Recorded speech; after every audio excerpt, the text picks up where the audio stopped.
From the moment you were born, the world began feeding you lies. These lies were wrapped in the sweet-sounding language of empathy, loyalty, and sacrifice.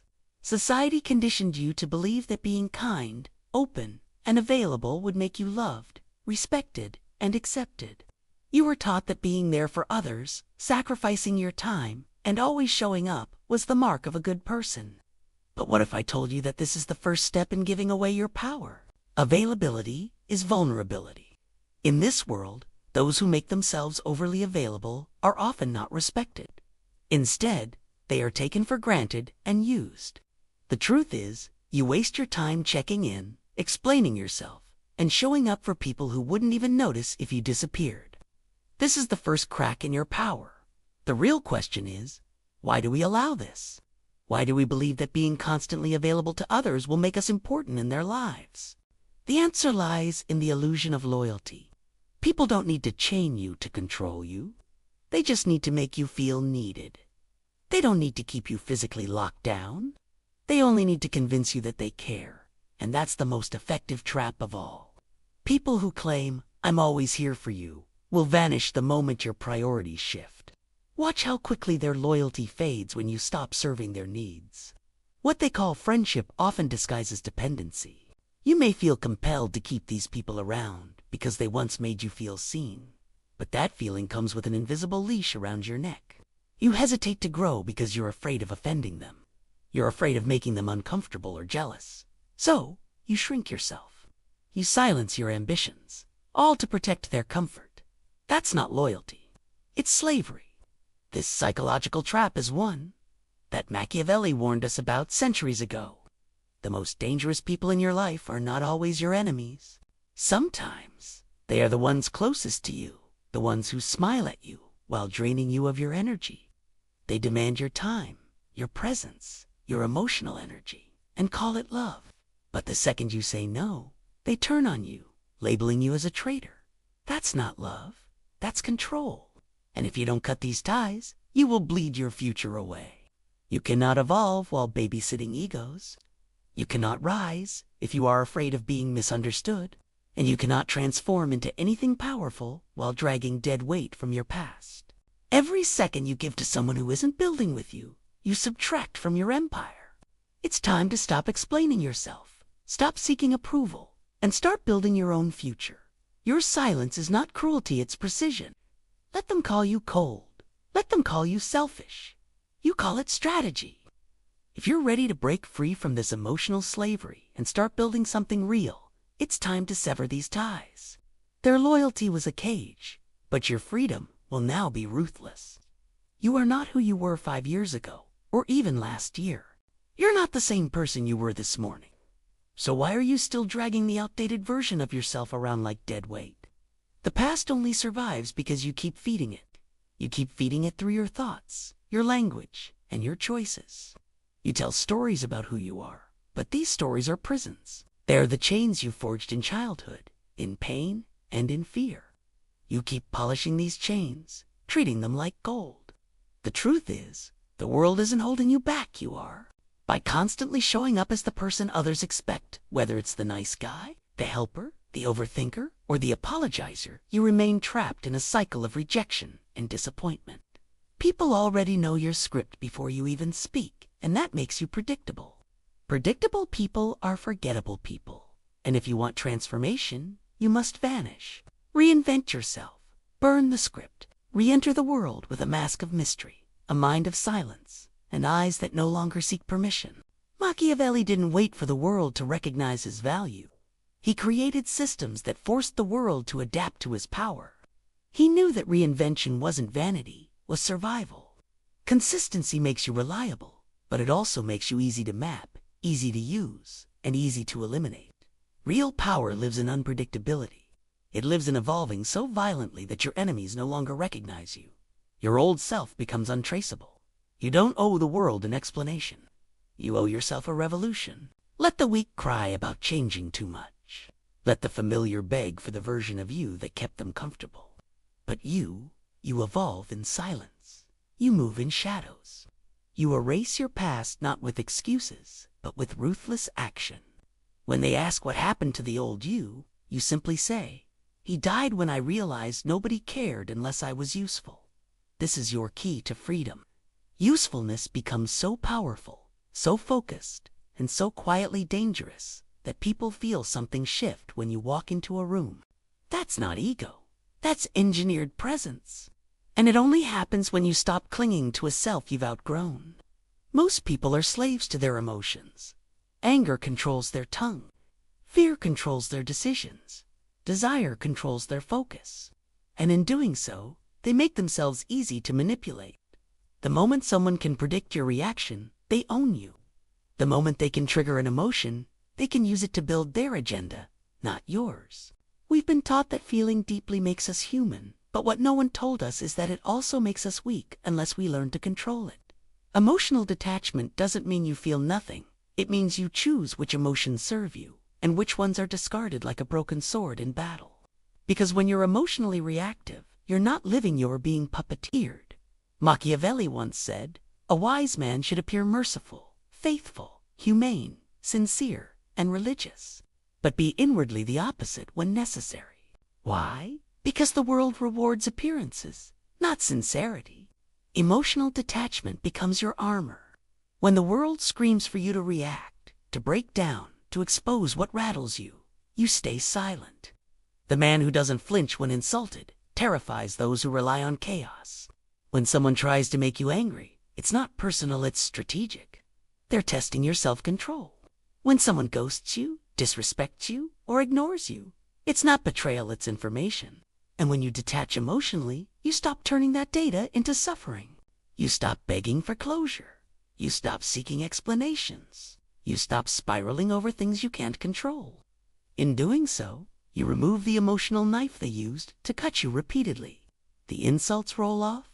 The flattery becomes meaningless. The manipulations become laughable.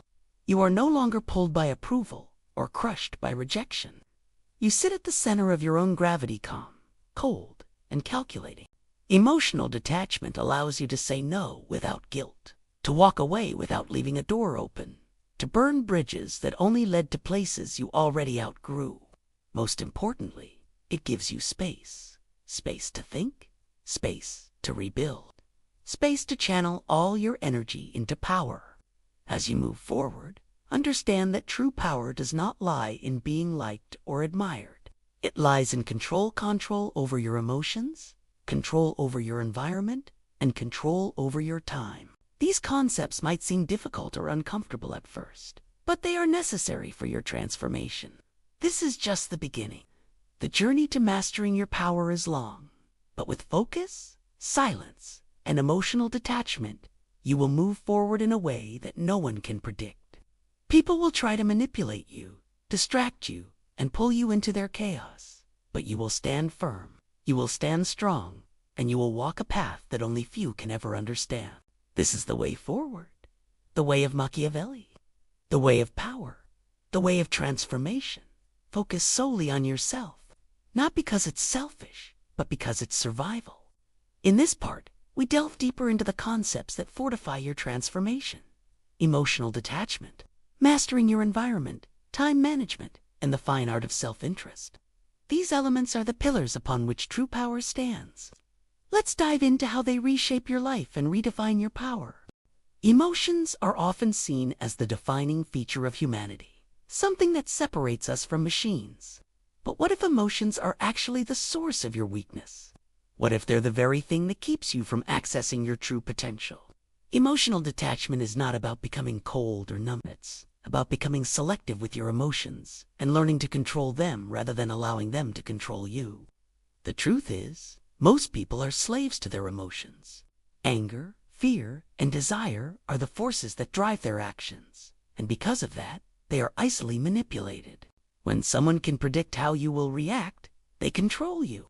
They can trigger an emotion within you to build their agenda, not yours. Think about it. How many times have you reacted in anger, only to regret it later? How many times has fear prevented you from making bold decisions? And how often has desire clouded your judgment?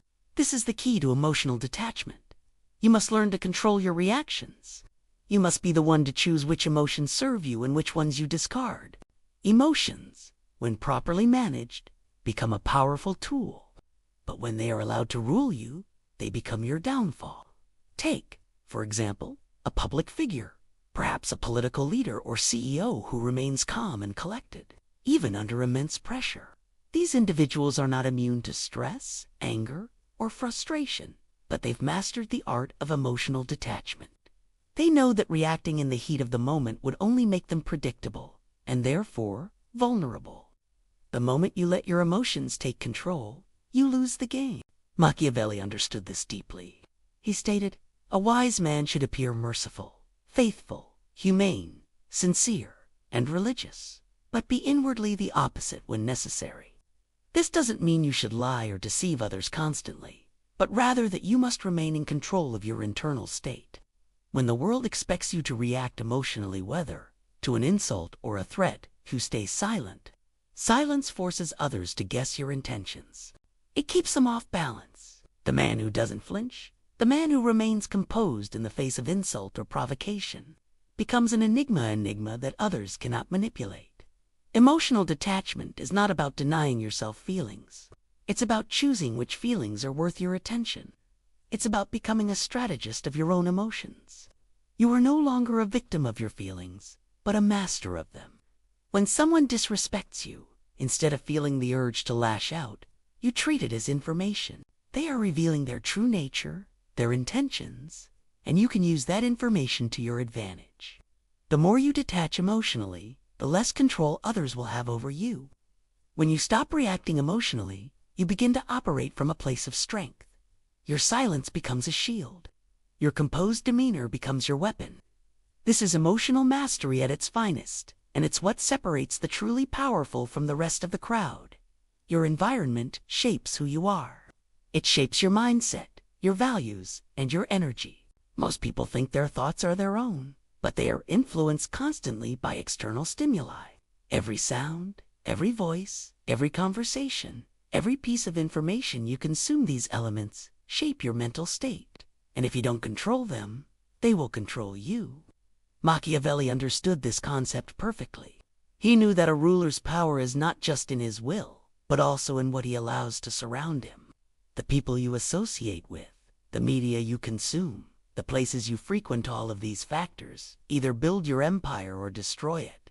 There is no neutral space. Either your environment serves your rise, or it sabotages your success. Take a moment to think about your current environment. Look around you. What do you see? Are you surrounded by chaos, distractions, and clutter? Are there people in your life who drain your energy rather than support your goals? If so, you are operating in a toxic environment, one that is silently keeping you stuck. Your environment is not just your physical space. It's the energy around you. It's the people you allow into your life and the distractions you tolerate. Every time you scroll through social media mindlessly, you are absorbing information that drains your energy. Every time you engage in pointless conversations, you're allowing external forces to shape your thoughts and your focus. And every time you let negativity or chaos into your space, you are weakening your resolve and diluting your power. To truly master your environment, you must become ruthless. You must eliminate everything that weakens you. Start with silence. In silence, you can hear your own thoughts. Without silence, your mind becomes cluttered with noise, distractions, and external influences. Silence is your first tool. It allows you to think clearly, plan strategically, and align your actions with your goals. Next, eliminate distractions. Remove the clutter from your life. This includes not just physical clutter, but mental and emotional clutter as well.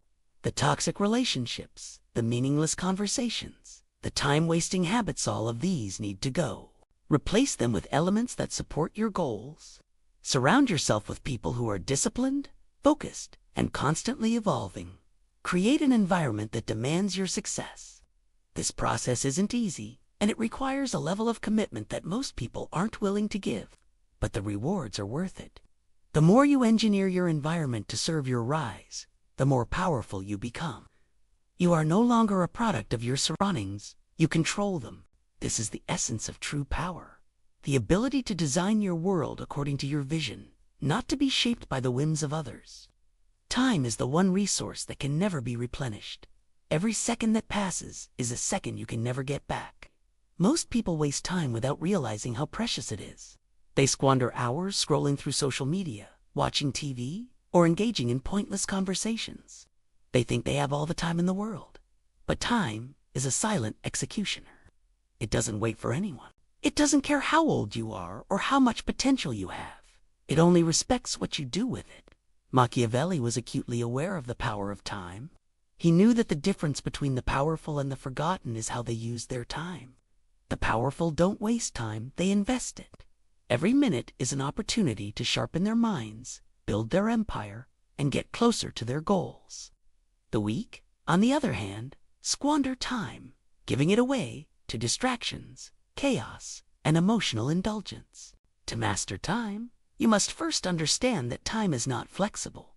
You can't assume you'll have more time later. You can't put off your goals, thinking that you'll start tomorrow. Tomorrow is never guaranteed. Every minute you waste is a betrayal to yourself. The key to time management isn't about finding more hours in the day. It's about eliminating the things that steal your time. It's about cutting out the distractions, the people, and the habits that prevent you from focusing on what truly matters. One of the biggest time killers is the illusion of productivity. Many people believe that being busy is the same as being productive.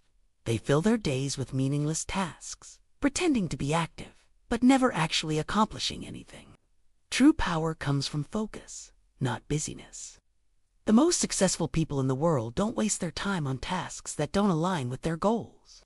They are laser focused on what matters most, and they protect their time fiercely. If you want to become powerful, you must learn to use your time like a weapon. Every minute is an opportunity to get closer to your goals. Every second you waste is a betrayal to your future self. The weak let their time slip away, while the powerful guard it with ruthless precision. For years, society has told us that being helpful is a virtue. We are taught to give, to serve, and to prioritize others above ourselves. But what if I told you that helping others too much is actually one of the most dangerous things you can do? What if self-sacrifice is the trap that turns you into a tool for everyone else's needs? The truth is, most people don't respect generosity, they exploit it. The more you give, the more invisible you become. When you are always available to help others, you train them to take from you without giving anything in return. You condition them to rely on you, and in doing so, you lose your own power. Think about it. When you are always the one solving other people's problems, what happens to your own goals? They stagnate. When you are constantly fixing other people's chaos, your life stands still. You become a background character in your own story while others take the lead. Machiavelli warned against this very thing. He understood that being too available for others would ultimately diminish your value. The man who is always willing to help becomes the man who is never valued. Self-sacrifice, when it's done out of guilt or fear of rejection, is the fastest way to become disposable.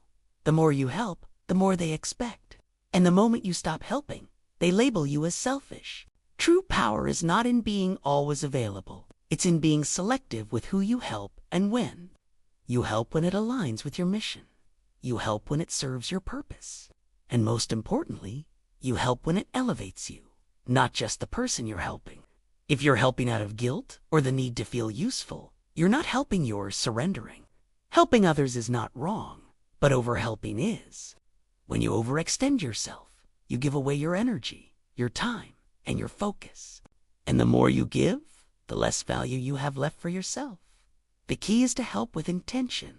When you do this, you stop becoming a tool for others' survival, and you start becoming a force that commands respect. In this part, we explored the power of emotional detachment, environmental control, ruthless time management, and strategic self-interest. These concepts are not just theoretical. They are the key principles that allow you to master your own life and create the future you want. If you are ready to start applying these strategies, you must take the first step. Focus on yourself. Stop chasing validation. Stop explaining yourself. Start designing your own world and your own destiny. It won't be easy, and it won't happen overnight.